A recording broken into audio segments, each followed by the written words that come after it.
Hai Sobat Biologi, aku punya info menarik nih untuk dibagiin. Yuk kita kepoin. Kalian pastinya sudah tahu dong apa itu bakteri?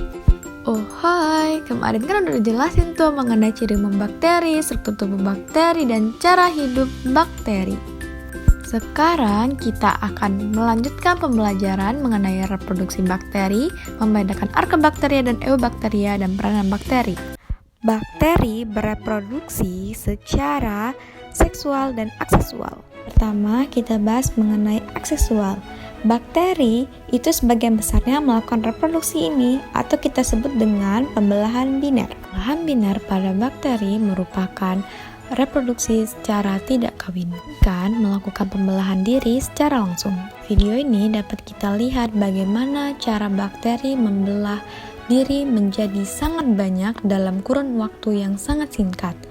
Yuk kita belajar mengenai cara menghitung sel bakteri dari waktu pembelahannya. Sini sudah ada soalnya dan cara menjawabnya itu dengan mudah dengan menggunakan rumus jumlah sel bakteri yaitu 2 pangkat N.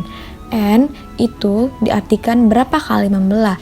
Caranya yaitu kita membagi waktu pengamatan dibagi dengan waktu pembelahan bakteri. Hingga 2 jam kita jadikan 120 menit dibagi 20 menit dan mendapatkan bahwa 6 kali pembelahan.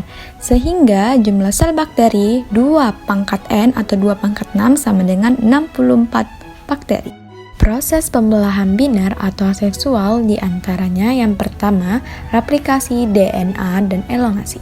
Pertama, DNA akan bereplikasi menjadi 2 bagian kopi DNA yang memiliki 2 sifat yang sama. Selanjutnya, terjadi proses pembelahan menjadi 2 dinding sel. Sitoplasma yang akan membentuk dinding pemisah atau disebut dengan sektum menjadi batas antara kedua sel. Selanjutnya, jika sektum sudah terbentuk dengan sempurna, maka akan terbentuk 2 sel bagian baru yang mempunyai sifat yang identik.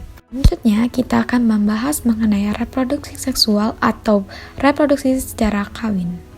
Reproduksi seksual bakteri itu dilakukan dengan cara rekombinasi gen. Kombinasi gen itu merupakan peristiwa bercampurnya sebagian materi genetik DNA dari 2 sel bakteri yang berbeda sehingga berbentuk DNA rekombinan.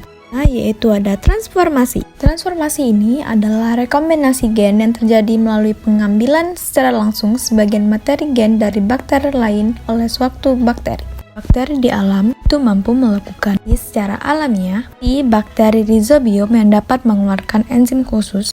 Kedua, itu ada transduksi. Transduksi ini adalah reproduksi melalui perantara virus. Bakteri diinfeksi oleh virus fag sehingga virus mengandung DNA bakteri tersebut. Dan virus fag tersebut akan menginfeksi bakteri-bakteri lainnya sehingga terbentuk bakteri baru dengan rekombinasi gen sesuai dengan rekomendasi gen pada virus penginfeksinya sehingga terbentuklah bakteri-bakteri rekombinan.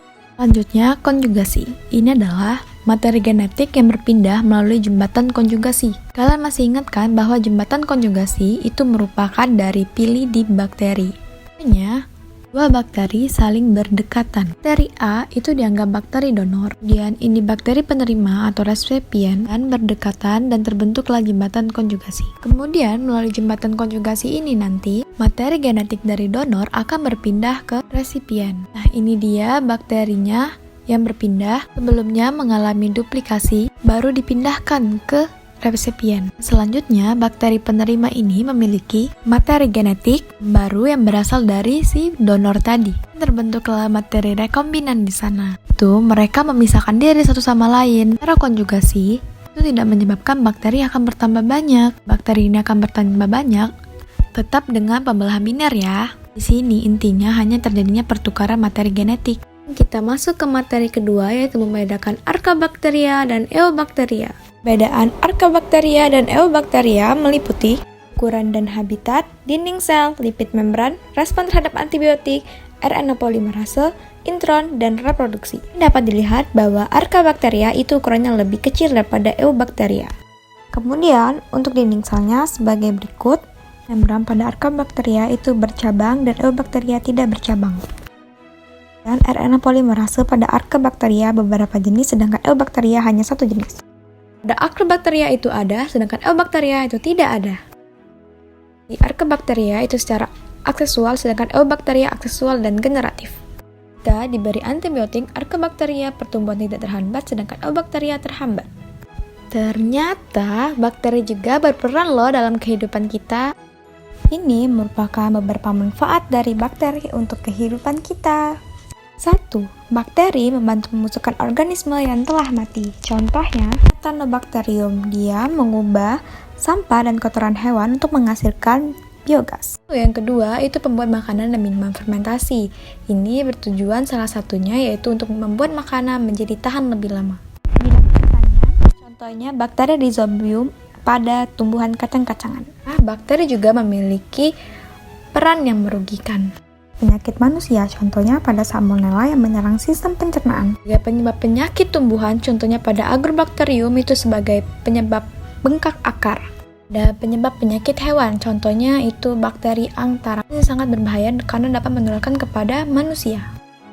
Materinya udah habis nih. Mungkin hanya itu aja. Jika ada yang kurang, silakan cari lagi materi lebih banyak lagi di referensi berbagai macam. Bye-bye!